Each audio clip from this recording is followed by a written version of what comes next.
దోషులను పట్టుకోకుండా గతంలో కర్నూలులో జరిగిన విధంగా ఇక్కడ జరుగుతుందేమో అనే ఆలోచనతో జగన్మోహన్ రెడ్డి గారు 9వ తేదీ పుంగనూరుకి రావాల్సింది.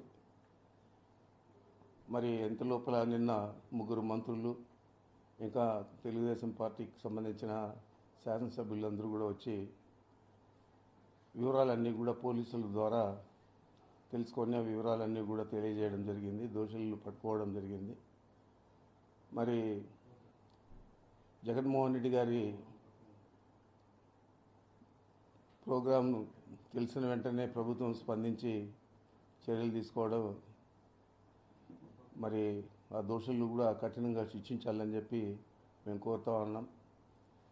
మరి జగన్మోహన్ రెడ్డి గారు ఈ సందర్భంగా ఈ దోషులందరూ కూడా దొరికారు. మంత్రులందరూ కూడా స్పందించి పుంగనూరుకు వచ్చి అవన్నీ కూడా ప్రకటన చేశారు.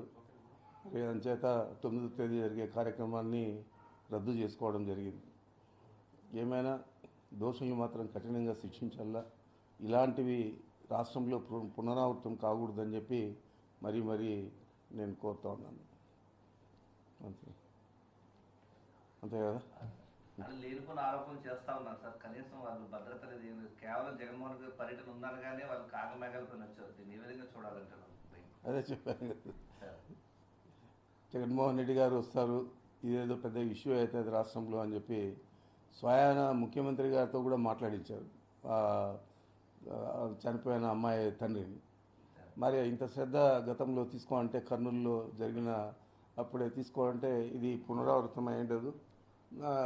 ఎవరైనా తప్పు చేయాలంటే భయపడే పరిస్థితి ఉండేది.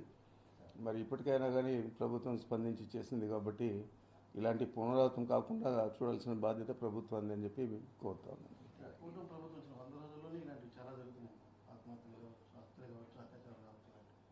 అంటే ఇదంతా కూడా మీకు తెలియదు కాదు, రెడ్ బుక్ సంస్కృతి, అందరిని కొట్టడము, చంపడము,